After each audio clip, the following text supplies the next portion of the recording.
Boa noite. Explode procura por exames para detectar dengue. Positividade é grande. Em laboratório de Patos de Minas, a cada 10 testes, 8 são positivos. Vereadores de Patos de Minas rejeitam veto e mantêm reajuste dos salários. Decisão provocou reação e grupo promete acionar Ministério Público para barrar o aumento. Vereadores derrubam veto parcial do prefeito para a internação voluntária de dependentes químicos. Paulo Pial lança pré-candidatura ao Senado.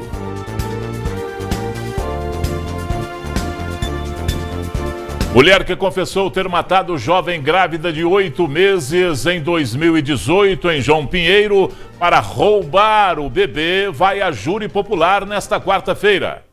Ao vivo, o advogado de defesa de Angelina Ferreira conta as estratégicas para essa audiência.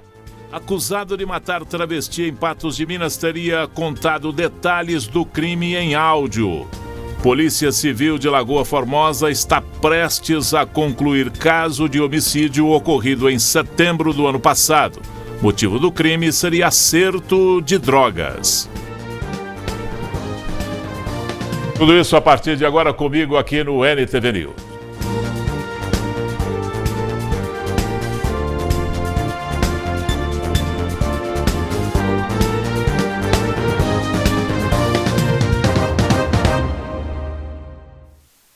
Por 10 votos a 5, a Câmara Municipal derrubou nesta terça-feira o veto do prefeito para o aumento salarial dos vereadores.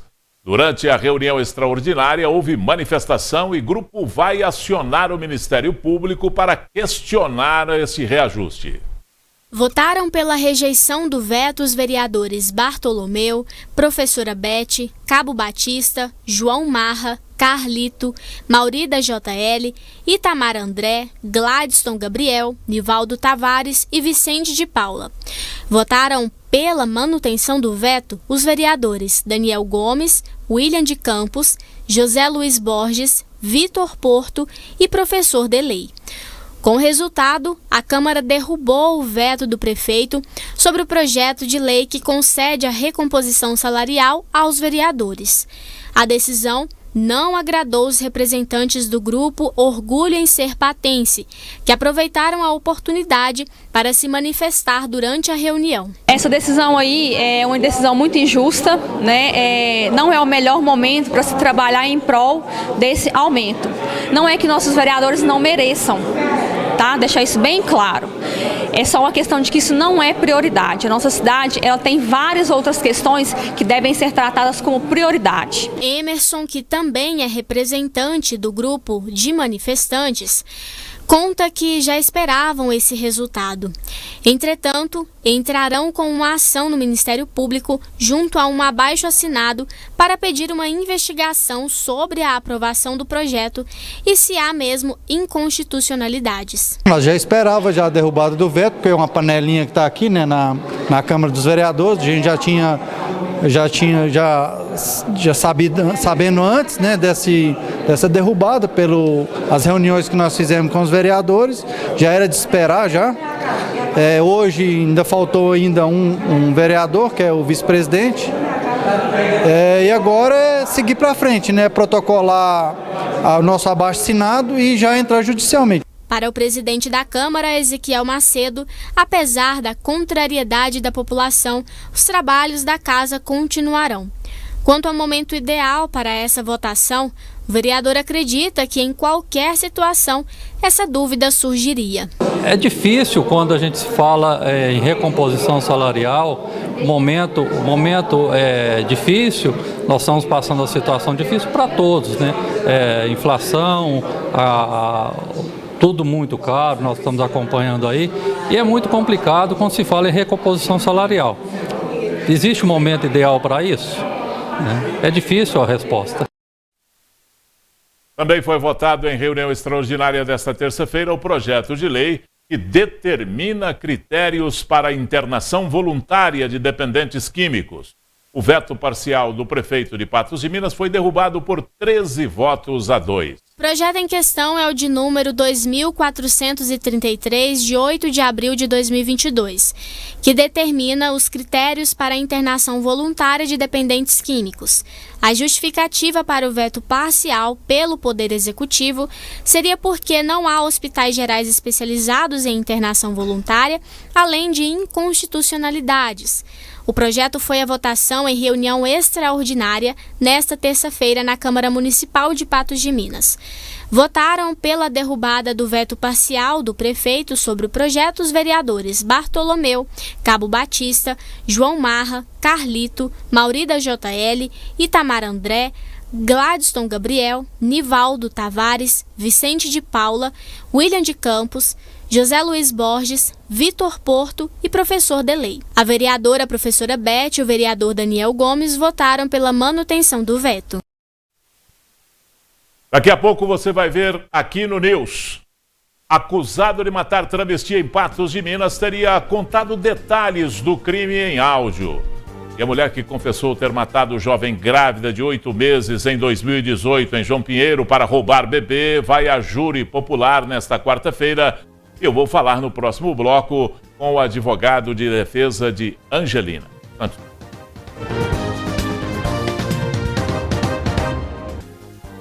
Em 2018, um crime bárbaro chocou o Alto Paranaíba e o Noroeste Mineiro.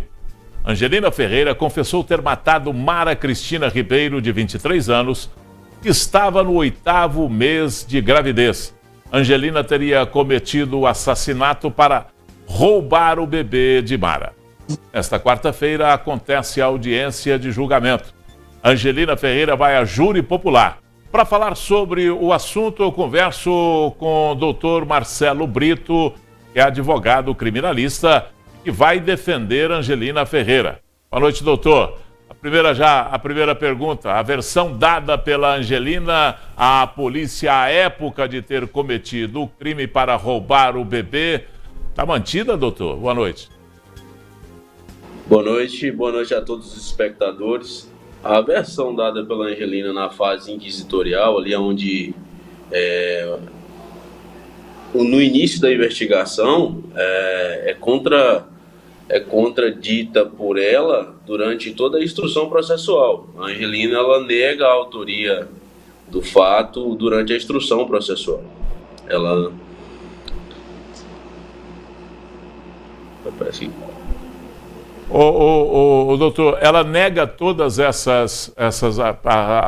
o primeiro depoimento dela dado à polícia na fase de inquérito, ela refez isso durante o processo e continua negando a autoria, doutor? Primeiramente, durante as investigações, a Angelina nos disse que não confessou para a polícia, que aquelas informações ali foram lançadas de maneira irresponsável pelas pessoas que conduziam a investigação. Durante a instrução processual, a Angelina nega a autoria do fato. A estratégia de negativa de autoria vai ser mantida? O senhor vai manter isso no júri, não? Não é essa a estratégia da defesa. A defesa tem plena convicção, né, mediante laudos médicos, psiquiátricos, de que a Angelina não possui a rigidez mental para entender o caráter ilícito do fato, e por essas razões ela não deve ser condenada como uma pessoa normal, mas ter imposta contra a mesma ou em favor da mesma uma medida de segurança num tratamento no local adequado, numa clínica psiquiátrica. Ela não possui... Oi? Sim, quer dizer que a defesa vai acompanhar a autoria, vai admitir a autoria da Angelina, mas nega a capacidade mental dela e pede um cumprimento de pena de maneira excepcional, é isso? A defesa não tira essas informações do nada. Existem vários laudos médicos que comprovam que a Angelina não possui a condição de entender o caráter ilícito do fato. Não sou eu, advogado, que está falando isso, é um perito, né? Um expert no assunto. que está dizendo isso. Mesmo para uma pessoa, doutor, que fez toda aquela trama, ou alguém planejou o crime para colocá-la lá na cena ou para usá-la nesse crime, no caso da Angelina? Bom, essas questões referentes ao processo, elas serão esclarecidas amanhã diante o Conselho de Sentença da Comarca de João Pinheiro. Não vamos antecipar aqui as questões referentes a como a defesa irá proceder. No entanto, tem muitas questões que devem ser esclarecidas para o juiz natural da causa, o juiz constitucionalmente natural, que é o jurado, né? Nós iremos demonstrar todas essas informações que precisam ser esclarecidas para que os jurados tenham a maior condição de julgar essa causa, que não temos dúvida de que foi um fato brutal, foi um fato que causou uma comoção, uma repugnância muito grande no anseio social. Não defendemos o fato, não temos nenhuma condescendência com o acontecido, contudo, deve, independentemente da acusação que é feita, ser respeitado o direito da pessoa, né, do indivíduo que está ali sendo submetido a julgamento. Agora, doutor, com a defesa admitindo a culpa, com a defesa admitindo a gravidade do crime, com a defesa admitindo e com toda essa comoção social que teve em toda a região aí do Noroeste, aqui no Alto Paranaíba, e eu acho que até a nível Brasil, qual que é a sua expectativa de pena, doutor? O senhor tem uma expectativa, de resultado desse julgamento, não? Não, bom, primeiramente, quem decide a causa posta sob julgamento amanhã não é a defesa. Então, eu não posso externar juízo de valor em relação à decisão do júri, né? Em relação à questão que você mencionou aí, que a defesa assume a autoria delitiva, em nenhum momento eu disse isso. Nós levaremos ao conhecimento do plenário, do Tribunal do Júri, do Conselho de Sentença da Comarca de João Pinheiro, questões que devem ser observadas para a decisão, né? Para que os jurados tenham a maior condição de tomar a melhor decisão para a causa. Em nenhum momento nós dissemos que iríamos assumir a autoria ou que iríamos negar a autoria. Essa questão será tratada no julgamento amanhã, né, de maneira muito serena e muito firme pelos advogados que representam os interesses da acusada.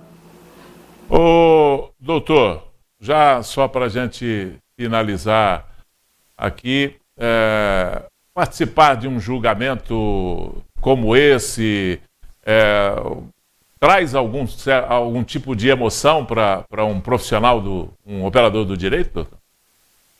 Não, sem sombra de dúvidas. É algo que toca todos nós, mas eu sou um fiel defensor do artigo 183 da Constituição, que narra, que descreve que o advogado é indispensável à administração da justiça.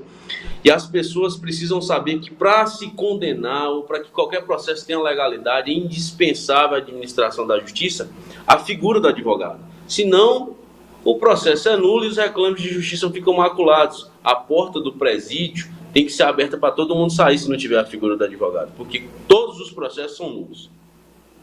O senhor vai argumentar, agora para encerrar mesmo, doutor, o senhor vai argumentar mais em relação ao que ela falou no inquérito ou o que ela desdisse depois no processo?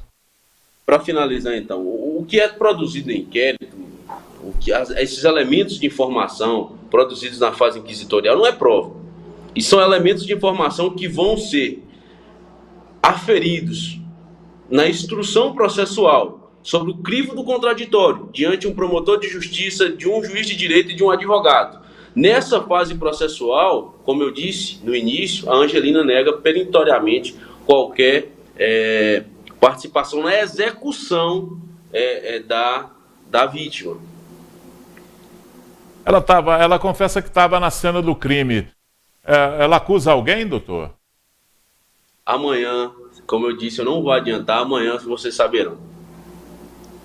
Doutor Marcelo Brito, boa sorte no julgamento amanhã. Obrigado pela sua participação aqui conosco no NTV News. Grande abraço.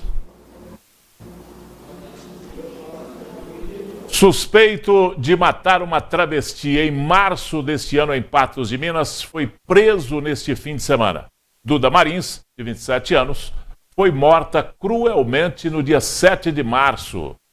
A nossa reportagem teve acesso a um áudio que teria sido gravado pelo suspeito contando detalhes do crime. Veja.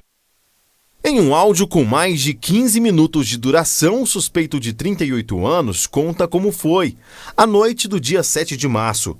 O suspeito conta que estava com Duda e outras 3 pessoas usando drogas em uma casa que fica no beco da Rua Paraíba, no bairro Santa Luzia, em Patos de Minas. Eles teriam usado drogas a noite toda ao lado da vítima. E a briga teria começado após o suspeito do crime ter pedido para que as pessoas saíssem da casa dele. Eu falei, gente, vocês, por favor, sai da minha casa. Ela, não sai não, que se tiver sair, quem sai é o seu. Eu falei, por favor, some da minha casa. Não, aí no caso, eu falei, sai da minha casa, sai da minha casa. E ele falou assim, não, se tiver sair, sai você. E armou, levantou pra brigar comigo.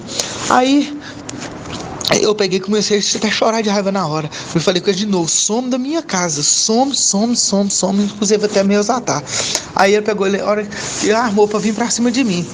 O suspeito conta ainda que após dar a primeira machadada na cabeça da travesti, ele teria finalizado o crime por medo.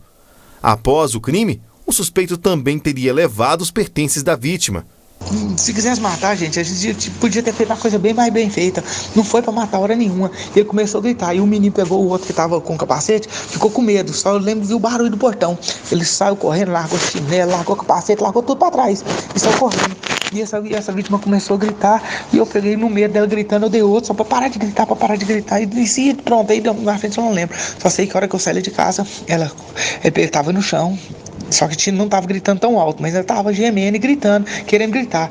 E eu peguei, só fui na bolsa dele pra pegar a chave da casa. Aí eu peguei pode olhar com a bolsa tudo jogada no chão lá, os trem estavam tudo espalhados. Você vê que eu não levei nem as coisas de usar droga, se fosse uma coisa planejada, ficou cachimbo lá, tudo nós tava usando droga, ficou. Peguei e catei a bolsa dele, abri assim, joguei, eu peguei a chave e ele gemia no chão. E eu peguei, o telefone caiu também. Eu peguei e falei, não, chega lá em cima, eu chamo socorro, alguma coisa. E catei, cheguei lá em cima, o telefone, foi onde eu falei pro seu, o telefone não tinha área. Saindo do local, o criminoso teria pedido dinheiro a um tio para fugir. O homem também confessa que já furtou várias vezes para usar drogas, porém nega ter roubado a travesti. Eu, por espontânea vontade, fui lá no meu tio e contei pra ele. Parti no portão dele chorando, eu fiz uma coisa muito errada. Ele o quê? Eu falei, tem uma pessoa que tá morta lá em casa. E comecei a chorar e contar pra ele. Foi lá e viu. No que ele viu, ele deixou o portão aberto ainda, que eu acho que a hora que ele chegou o portão ainda estava aberto. E ele voltou e topou. E quando ele falou, eu vou chamar a polícia agora. Eu falei, por favor, não faz isso agora, não deixa eu ir embora, deixa eu sumir. Aí ele virou e falou assim, mas o que eu posso fazer? Eu vou te dar esse dinheiro aqui, você faz o que você faz, que ele tinha, acho que era 70, 80 reais no bolso. E ele me deu 50 reais e ficou sem dinheiro, quase deu no bolso. Então não guardei nada lá, eu entreguei pra ele e pedi pra ele entregar e contei que o telefone não era meu. Após pegar o dinheiro emprestado com o tio, o suspeito teria se alimentado em um restaurante que fica ao lado da rodovia 365, na saída da cidade. O homem finaliza dizendo que só fugiu para conseguir tempo para montar sua defesa e só assim se apresentar à polícia. Mas eu não matei por dinheiro, pelo contrário, eu me senti ameaçado, me senti coagido dentro da minha própria casa, pessoa fazendo isso comigo. Antes de se apresentar, o suspeito foi preso pela polícia em Belo Horizonte. A prisão preventiva só foi realizada graças às investigações. O suspeito agora poderá apresentar sua versão ao judiciário. Porém, também deve sofrer com a denúncia montada pelo Ministério Público. Em instantes aqui no NTV News, vamos mostrar que Paulo Pial lança pré-candidatura ao Senado. Testemunhas de Jeová protestam contra a proibição de prática da religião na Rússia. E cresce pagamento com cartão de crédito e inadimplência também aumenta.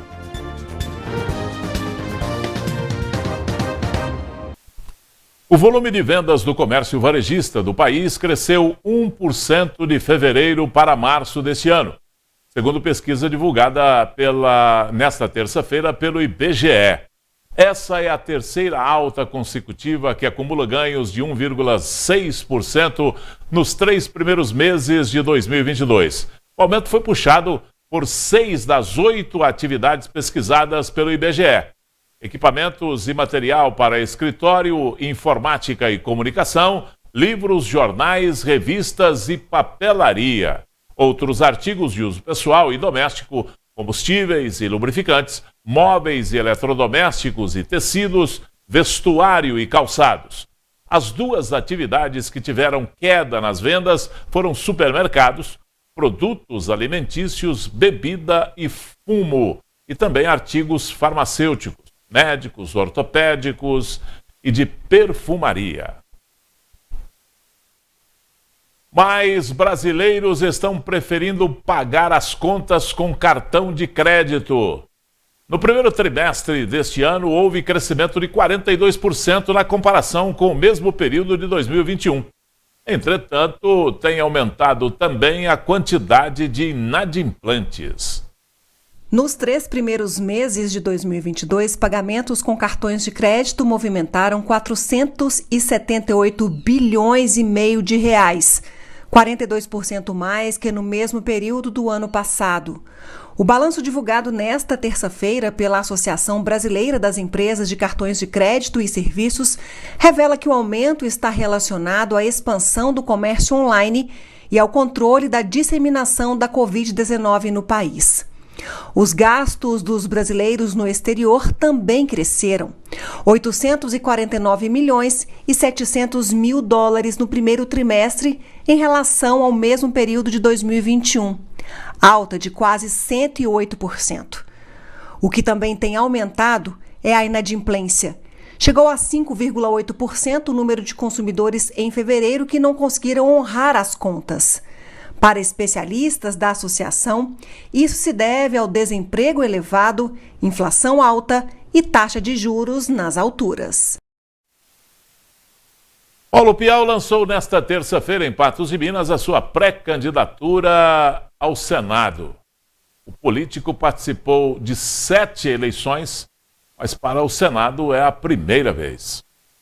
Paulo Pial Nogueira é engenheiro agrônomo, produtor rural e político brasileiro do estado de Minas Gerais, filiado ao MDB, Movimento Democrático Brasileiro.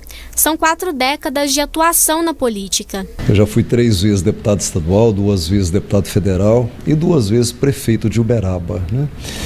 Mas eu queria colocar uma característica minha, né, que eu sou embora prefeito de Uberaba, meu olhar sempre esteve voltado para a nossa região, Triângulo Mineiro e Alto Paranaíba, que é uma região muito homogênea, uma região culturalmente igual, uma região de economia bastante parecida, né? Então, e nós temos que estar juntos, unidos, né? Independente se é um município lá, cá, quem quer que seja, para a gente poder crescer juntos como região. Agora, Pial se lançou a pré-candidato para disputar uma cadeira no Senado Federal. O Senado tem uma importância muito grande, nós não podemos deixar o Senado entrar na picuinha da política, né, pequena, porque lá é uma política maior. Então, é ali que nós podemos sonhar com uma simplificação da vida do povo brasileiro. Para a região do Alto Paranaíba, Pial garante que a população pode esperar, dentre outros projetos, mais geração de emprego e de renda. De fato, a população do Alto Paranaíba, de Patos de Minas, né, acho que pode esperar o meu trabalho, o meu compromisso, né, de estar sempre atentos e olhando. Presença, né, a primeira coisa. A comunidade exige a presença do parlamentar, seja ele deputado, seja ele o senador, né? Então essa presença aqui é importante, isso para mim não é problema, eu sou um camarada estradeiro, né?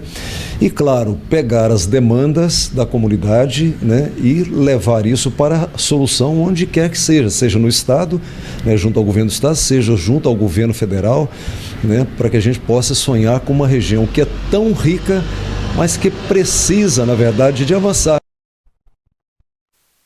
Testemunhas de Jeová têm feito campanhas para repudiar a proibição da prática religiosa na Rússia.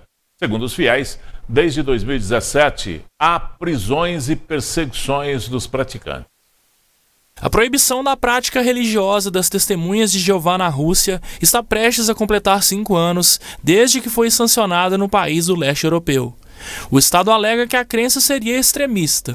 Olha, de maneira mais sistemática, a partir do dia 20 de abril de 2017, a Suprema Corte russa classificou a entidade das Testemunhas de Jeová como sendo uma adoração extremista. Então, por causa disso, a partir dessa data, adorar a Deus, ler a Bíblia ou estudar a Bíblia passou a ser crime.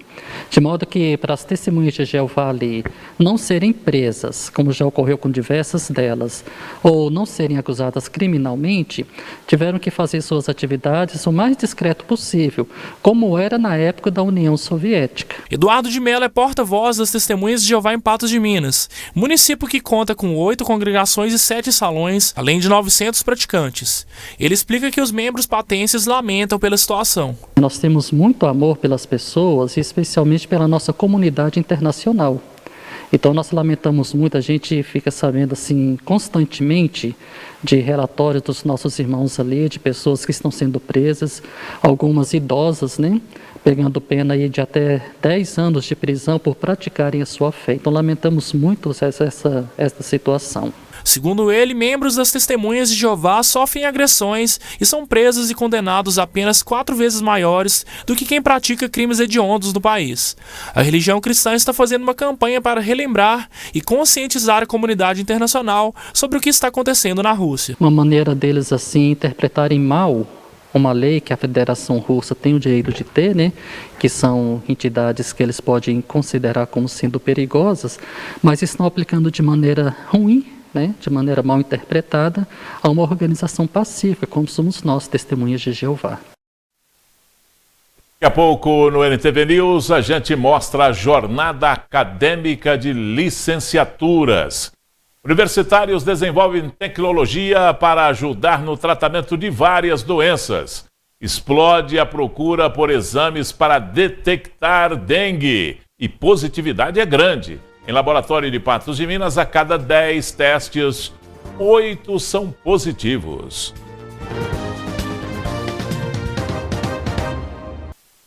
Teve a jornada acadêmica das licenciaturas do Unipam. Além de falar sobre educação, alunos de diferentes cursos também aprendem sobre as competências da profissão após o isolamento social causado pela pandemia.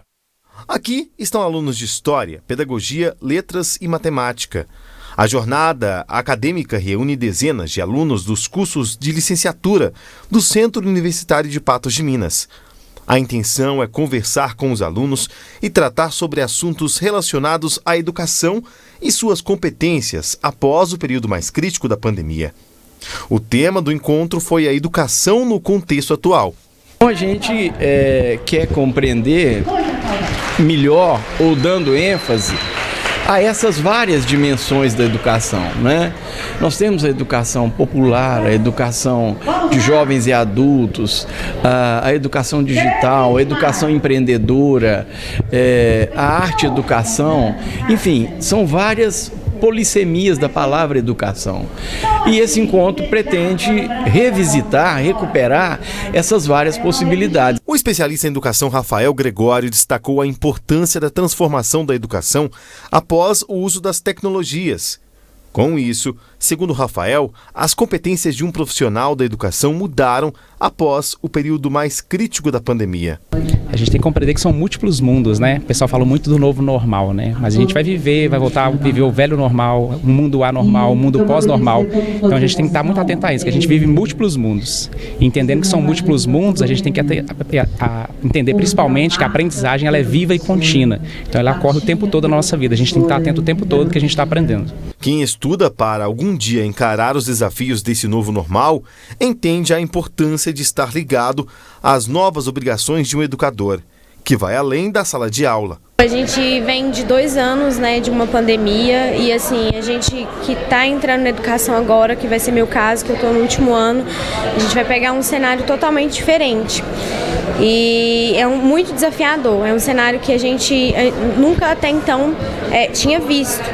Então, assim, ter essa semana é muito importante, o incentivo, o conhecimento, as novas perspectivas, o que já se pode observar do que mudou, do que está acontecendo, toda a deficiência que esse tempo causou, né, nas escolas, né, nos alunos, por essa questão da pandemia, é muito bom e isso agrega muito para a gente. Eu acho importante de forma que os alunos tenham contato com palestrantes de fora do colégio e também integração com outros alunos de outros cursos para poder, assim, conviver com pessoas diferentes mesmo. Perceber visões diferentes de profissionais de outras áreas que possam integrar de forma, assim, a realmente agregar o nosso conhecimento que a gente já tem com os professores da faculdade. De acordo com o professor universitário, o novo professor teve que se adaptar para compreender suas novas competências e só assim conseguir se manter no mercado de trabalho. Nós tivemos que, a partir dessa necessidade, dessa demanda através da pandemia, nós tivemos que nos reaprendermos.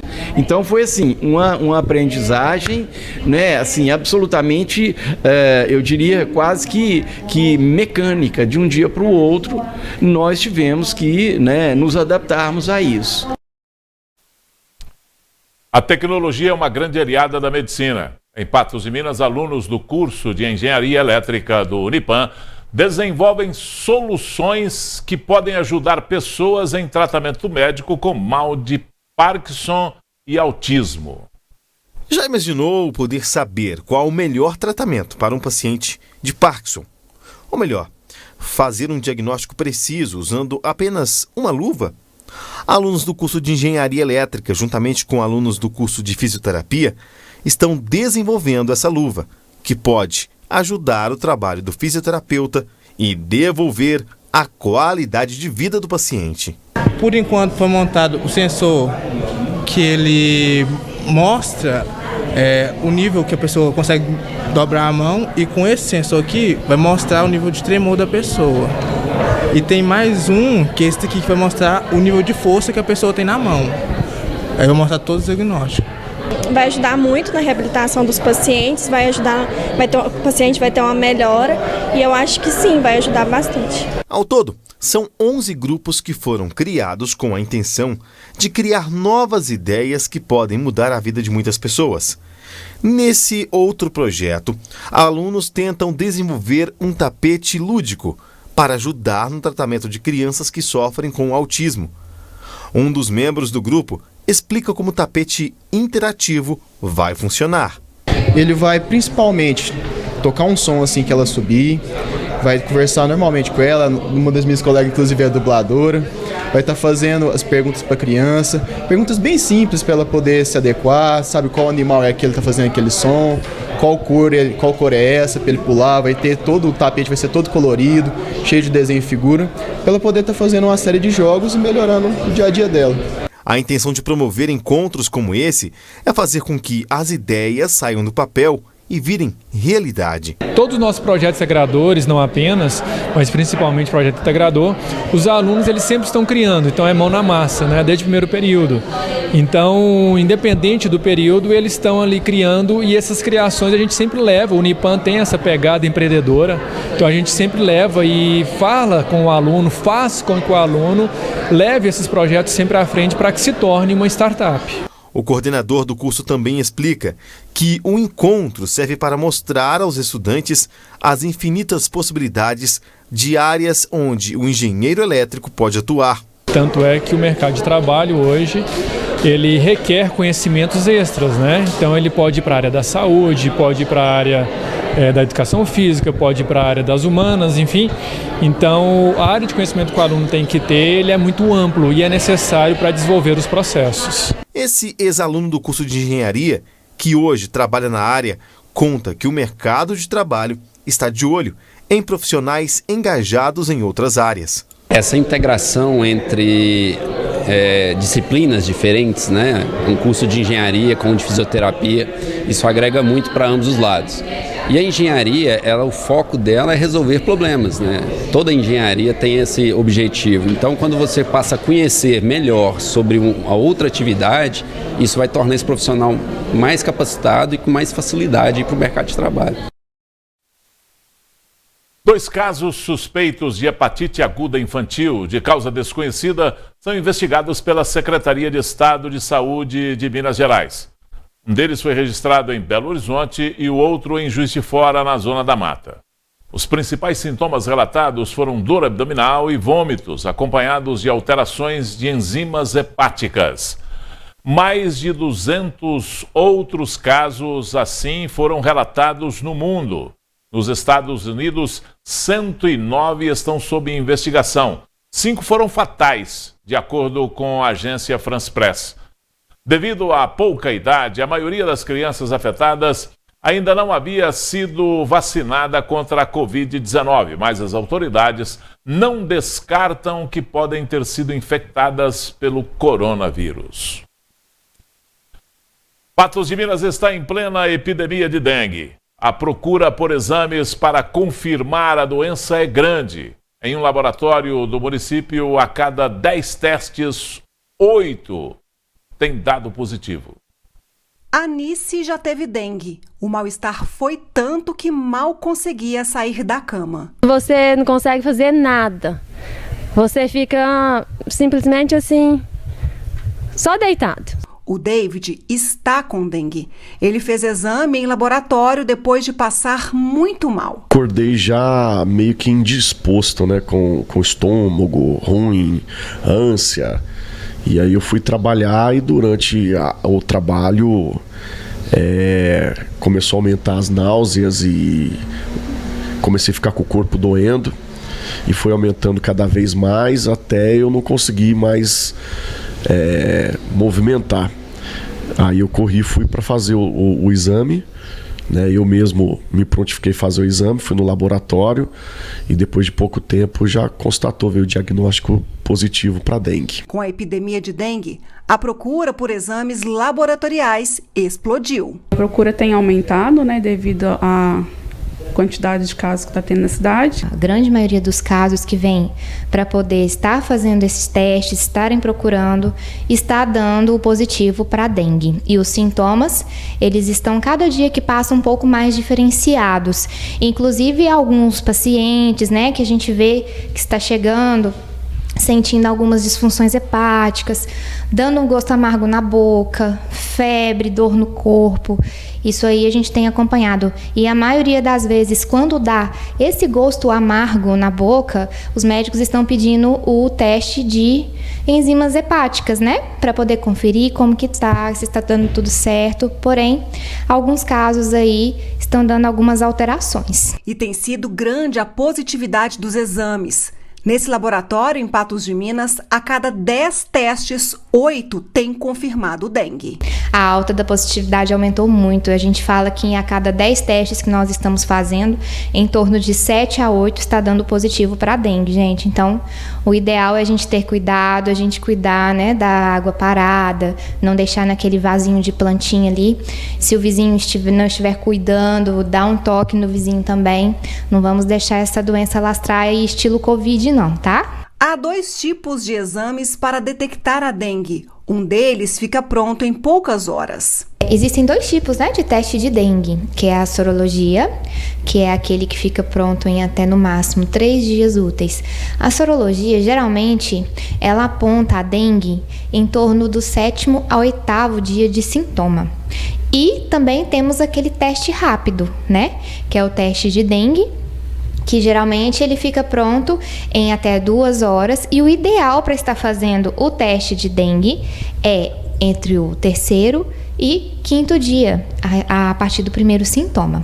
A diferença entre ambos é que o teste rápido de dengue, ele só vai te dar se você está ou não com a dengue, né? Que é no momento da doença. E a sorologia é um teste mais detalhado, um pouco mais sensível e ele vai te falar se você está com ela no momento ou se você já teve a doença e não está com ela mais no organismo, que é o que a gente chama de IgG e IgM. Esses exames são bem confiáveis, tá? A gente pode colocar aí que a sorologia está em torno de 90 a 95 e o teste rápido de 90 a 95 também, porque na maioria das vezes, nem todos os testes, vamos dizer, às vezes tem uma leve margem de erro, mas muito leve mesmo. Se a confirmação de dengue vier, cuidado com a automedicação. Alguns remédios só farão o quadro piorar. Estou sendo medicado e devagarzinho vai melhorando. Agora é repousar, orientação médica de repouso, tomar o medicamento correto, né? Não pode tomar qualquer um. Isso vale a gente alertar e salientar, né? A automedicação é muito perigosa com anti-inflamatório, não pode. E agora é hidratar e esperar que a melhora venha, né? A dengue é uma preocupação coletiva e todos sabemos o que é preciso fazer para interromper e afastar o Aedes aegypti. Eu tento fazer a minha parte, né? E sim, apesar de que a gente depende de todo mundo, um depende do outro, né, no caso da dengue. Mas eu tento observar bem, questão de quando chove, algum local que junta água. Todos nós devemos ter um autocuidado também na nossa casa, no lugar onde a gente trabalha, que é onde a gente passa também a maior parte do tempo, né? Sempre tá verificando as calhas, os ralinhos também, os vasinhos de plantas onde acumulam, né, bastante água. Quem tem piscina em casa, caixa d'água, sempre tem que estar de olho, né, nessas questões, porque é onde o mosquito vai, né, se manifestar ali. Nessa época do ano, é uma época um pouco mais fria, então assim, a gente tem que tomar bastante cuidado, porque às vezes a gente pensa assim que porque tá frio, né, não tem essa reprodução, mas é importante sim, o mosquito ele se aproveita, né, então sempre tá tendo esses cuidados na casa da gente, no trabalho também, quando você vê no trabalho que tem água parada ali, alguma plantinha com um pouco de água parada, é muito importante tomar cuidado, porque às vezes engana, né? A água tá límpida, né? Mas o mosquito se aproveita daquele momento ali para reproduzir. A gente procura estar sempre tomando os cuidados, né? Aqui na loja mesmo, a gente não deixa nada com água parada, nenhuma planta, tá sempre cuidando em casa também. Acho que a população tem que se conscientizar e cada um fazer sua parte, que aí dá certo. Vamos cuidar, porque a dengue não é brincadeira. E o quarto caso de raiva humana em Minas Gerais, que estava em investigação, foi descartado pela Secretaria de Estado de Saúde nesta terça-feira. Até o momento, 3 casos da doença, 3 mortes foram confirmadas em Minas. Todos foram identificados na área rural de Bertópolis, no Vale do Jequitinhonha. O caso descartado é de uma menina de 11 anos que apresentou sintomas como febre e dor de cabeça e era parente da segunda vítima que morreu em decorrência da raiva. A adolescente teve alta hospitalar na última sexta-feira após a conclusão de exames laboratoriais. Ainda nesta edição do NTV News, Polícia Civil de Lagoa Formosa está prestes a concluir o caso de homicídio ocorrido em setembro do ano passado. O motivo do crime seria acerto de drogas.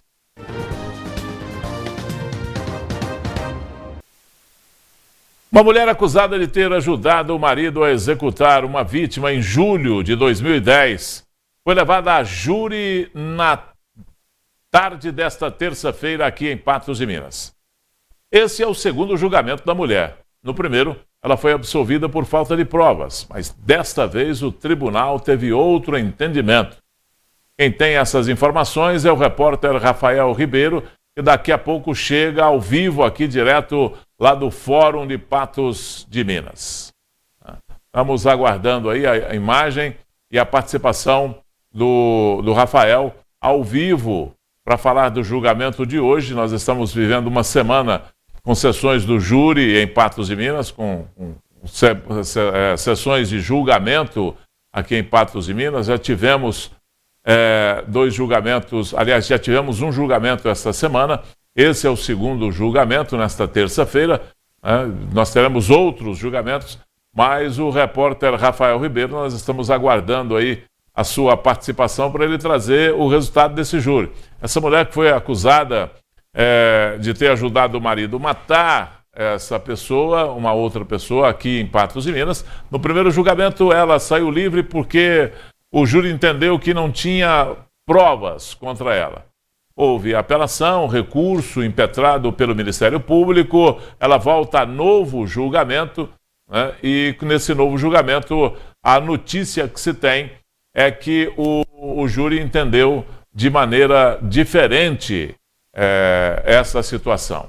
Nós vamos aguardar um pouquinho aí, daqui a pouco a gente chama o Rafael, direto lá do fórum, aqui de Patos de Minas, para a gente falar do resultado desse julgamento. A Polícia Civil de Lagoa Formosa está prestes a concluir o inquérito de um assassinato ocorrido em outubro de 2021. Suspeito é um homem de 38 anos e o motivo do crime seria acerto de contas por causa de drogas.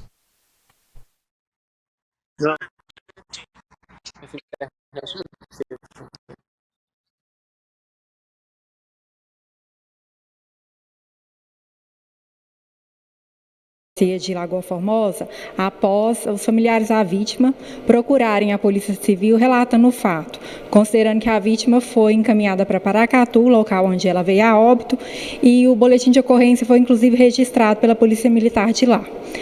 Na verdade, o boletim de ocorrência ele trazia mínimas informações acerca dos fatos, inclusive o modus operandi do autor e também com relação à informação de autoria. Ionara Araújo Pimentel é delegada da Polícia Civil em Lagoa Formosa e relata que as investigações tiveram avanços com o apoio da comunidade. Os quais se demonstraram extremamente temerosos em colaborar com as investigações e pediram para que não fossem identificados, considerando que o autor é uma pessoa perigosa na cidade, tem comprovado envolvimento com o tráfico de drogas, mas diante disso foi possível sim comprovar que ele teria espancado a vítima brutalmente através de vários chutes na cabeça, dentre outros ferimentos, e em decorrência disso nós representamos pela prisão do investigado ao Poder Judiciário, a qual foi deferida e, como eu disse, na sexta-feira foi dado cumprimento ao mandado de prisão. O suspeito, que possui passagens anteriores, teria agredido a vítima devido a uma dívida envolvendo drogas. O autor ele é comprovadamente traficante na cidade,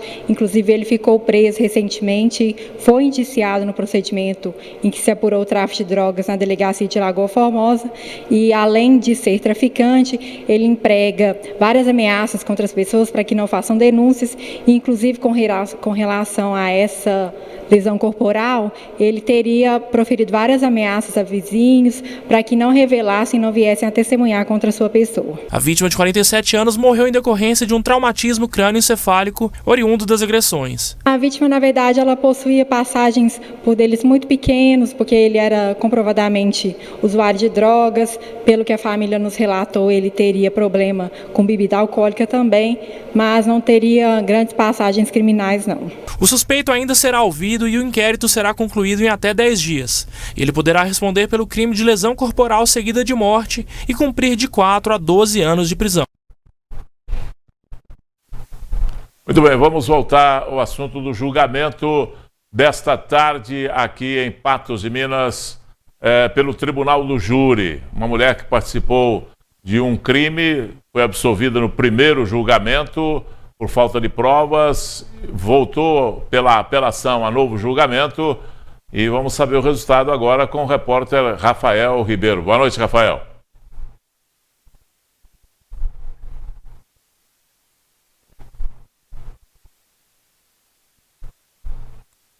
Muito bem, mas a informação que nós temos é que o Tribunal de Júri teve um entendimento diferente para esse caso e condenou essa mulher a 16 anos. Né? Estamos aí aguardando ainda o Rafael, mas o entendimento é que ela teve uma condenação de 16 anos, vai responder, em princípio, em regime de liberdade, vai receber ainda, pode recorrer em liberdade, né? Ela vai recebeu essa sentença, pode recorrer dessa sentença e ela pode recorrer em liberdade.